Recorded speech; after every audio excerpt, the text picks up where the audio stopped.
गणना भागवत जैसे पुराणों में है। आप कहते हैं कि मेडिकल सिद्ध करेंगे, भागवत जैसे साइंस करोड़ों वर्ष पहले महाराज ये धरोहर रख करके गए हैं। आज के फिजिक्स केमिस्ट्री पढ़ने वाले बालक कहते हैं ये इलेक्ट्रॉन, ये परमाणु, ये सिद्धांत फलाना ढिकाना। अरे हम कहें अग्नि के बड़े, अरे सीधी बात समझो कि आपके परमाणु के खोजकर्ता महाराज आज 100-200 साल पहले आ गए होंगे, लेकिन अगर किसी को साक्षात प्रमाण देखना है तो हम बता रहे हैं भागवत के तृतीय स्कंद को आप पढ़ लीजिए, द्वितीय स्कंद, तृतीय स्कंद को, अणु परमाणु जैसे अनेक सिद्धांत आपको मिल जाएंगे। तो क्या भागवत पुराण अभी लिखा गया है? नहीं लिखा गया है, हजारों वर्ष हो गई हैं। तो फिर कमी कहाँ हो गई? कमी हम में हो गई है। हम पढ़ना नहीं चाहेंगे। आज के युवा भाई बहन भैया, उनसे कहो रामायण पढ़ो, नहीं नहीं हमें नहीं आता।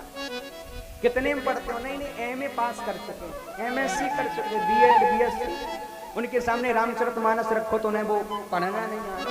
हमने भैया कहा काहे के लिए पढ़े हो? और मोटरसाइकिल में, गाड़ी में बड़े आराम से लिखा लेंगे, गर्व से कहो हम क्षत्रिय, गर्व से कहो हम हिंदू हैं। अरे भैया गाड़ी में हिंदू लिखाने से हिंदू बन जाओगे?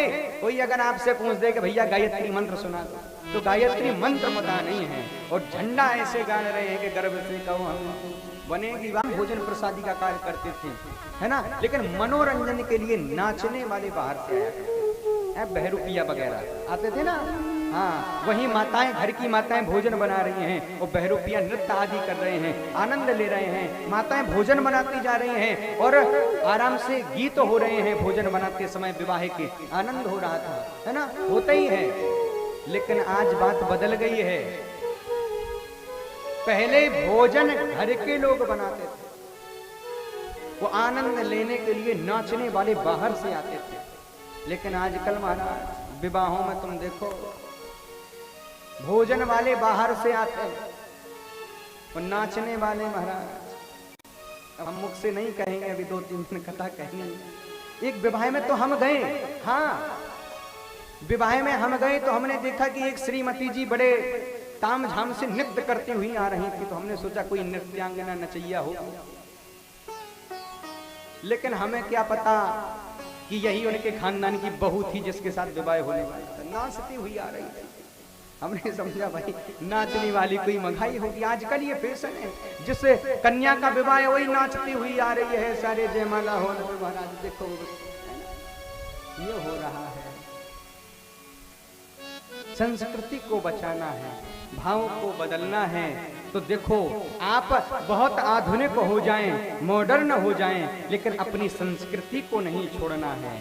सुबह शाम जरूर भगवान के पास में जाना है कि प्रभु हमने जो कुछ किया है हमें पता नहीं है, हम तो केवल आपके चरणों में पड़े हुए हैं। केवल आप कृपा कीजिए, केवल आप कृपा कीजिए, हम कुछ नहीं जान सकते हैं। और जब ऐसी भावना हो जाएगी तो भगवान की कृपा अवश्य ही हो जाएगी। क्योंकि हम उनसे कहेंगे कि हे प्रभु यदि आपने हमें नहीं पकड़ा तो महाराज फिर तो हम डूब ही जाएंगे।